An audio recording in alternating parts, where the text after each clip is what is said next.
Hello, TankSlayer710 here, and today I'm going to do a first impressions video of World of Warships Blitz.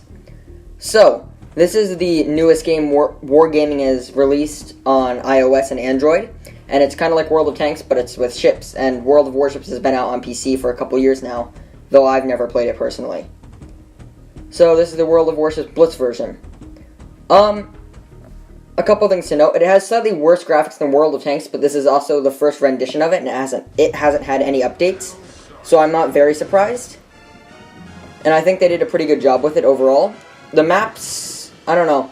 I find them a little bit bland, but that might just be my problem, and also don't have any very high-tiered ships.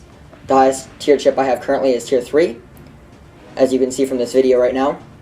And there's actually a lot of different modes more than World of Tanks Blitz. There's this mode, which is sort of like Supremacy, but not really, where you have to capture the bases, and usually whichever team gets the most points wins. Usually, whoever has the most points by the time the clock finishes wins, not whoever finishes off the enemy team first. There's another mode where there's just one big base in the middle, where you have to try to get that as soon as possible, and kind of the same deal. Whoever caps out to 1,000 first wins. There seems to be more like a random battle mode where both teams have a base, and if you can capture the enemy base, you don't automatically win, but you start getting points from their base. And so even if they're winning on ships and you beat them on points, then you win the match. This game is also a lot more slow-paced than World of Tanks Blitz, not very surprisingly, as you're in giant warships with, as you can see, 24,000 health just for a Tier 3 ship, which is kind of insane. I mean, it makes sense since these are giant warships and not just tanks. But it takes a lot longer to destroy an opponent. Also, there's no limit on the amount of ammo you're able to fire. So, right now, I'm in the USS North Carolina, or South Carolina, one or the other. I think it's South Carolina. Forget. And our team just captured all 3 bases. This is going to be a pretty successful game, I think. There's also sniper mode, obviously, and you can shoot over hills. So if you're next to an island, you go into sniper mode, it will give you a view slightly upwards, and you'll be able to shoot over that. Though I'm not selecting it right now, there's also a secondary armament option, which lets you obviously switch to your secondary armament. And those have much shorter range and do less damage, but they fire a lot faster than your main armament.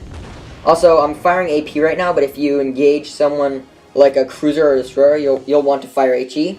Also, this game doesn't, you have to take lead with almost all of your shots, and this game won't help you with lead unless you're firing torpedoes. But since I didn't own any torpedo boats at the time of this recording, I can't show you. So, you have to take a good amount of lead, and also you have to aim up or down, depending on whether your ship you're shooting at are moving closer or farther away from you. So yeah, each shot doesn't really do that much damage unless you hit a Citadel hit, and those do a lot of damage. So you have to put a ton of shots into your opponent. Speaking of which, all the Auroras you see around there are all players who pre-registered were given the Aurora. You can't get it anymore, I don't think, but you were given it today. See, that was a hit to Citadel right there. That did a lot more damage than any of the other shots I'd fired. What else? I didn't even know the Arkansas was a premium ship, but I guess apparently it is. So I am in a South Carolina, not North Carolina, as you can see, because the opponent is also inside of a South Carolina. Yeah, the North Carolina is obviously a class of battleship. I just don't know what it looks like, because I'm a lot better at tanks than I am at ships. What else? Oh yeah, so if you get damaged, which I don't know if I'll show you during this round, you're able to actually heal health. You get 3 of these per round, and also 3 fire extinguishers, but they don't just extinguish fires. They also, if your turrets get knocked out or damaged, they can repair that, or your steering and whatnot. And fires are actually a lot less destructive, in my opinion, in this game than in World of Tanks Blitz. Like in World of Tanks, if your tank gets set on fire, you want to put it out immediately, because it will end up draining like half of your tank's health. Also, note this here. Aurora versus another Aurora. I thought he could take care of this other guy, but apparently not, so now I have to go deal with him myself. And yeah, I was selecting secondary armament there for a second, where I have a lot more guns, since they're all inside of side sponsons, but they have much shorter range and do nowhere near as much damage. Also, they can only fire high explosive, they can't fire armor piercing.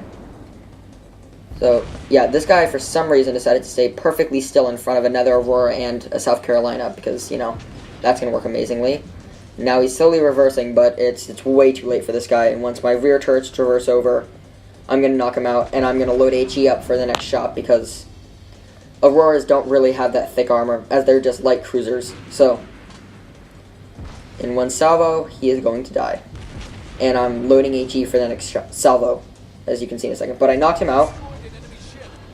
And I look around and I said, actually, you know what? I'm not going to load HE. I'm trying to preempt my own moves. But the last two enemy ships remaining are both battleships, so I'm going to keep AP from my main guns. Another mode which is incredibly interesting and one that I'd really love to play out, though I don't own any carriers yet, is aircraft carriers. So you're looking from a top-down view, and you get to control fighter and bomber squadrons to support your teammates. And I guess it's sort of kind of like the artillery mode in World of Tanks PC, but I guess less scumbaggy. So yeah, I mean that's pretty cool. I didn't really. I'd really like to try it out, and actually I'm going down both carrier lines currently, but I'm stuck at the tier 3 battleships because carriers only appear at tier 4, and they're not that cheap. Another thing which I'm going to mention about this game is that you make money, or credits, you make XP especially very slowly in this game, at least compared to World of Tanks. Like, in a very good game, and I'm running a premium account in this battle.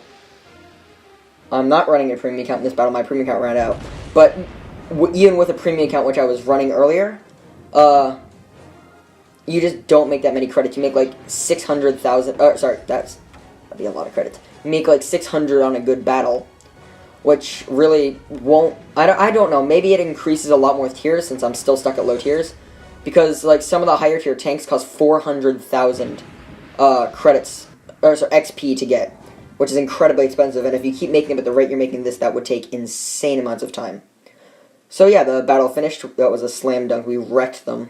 So yeah, you get a nice loading screen for everything. Kind of unlike World of Tanks, you have a much shorter loading period in World of Tanks, at least from what I've seen. So yeah, I am running a premium account in this battle. I only made 342k. Granted, I did pretty badly for my team. But yeah, you don't make that much money. Also, the matchmaking is kind of weird. You got, sometimes one team will have more, tier 4s than the other team, or it messes up the matchmaking a little bit. Also, you can rate people sociable players and stuff like that. So yeah, thanks so much for watching. Bye.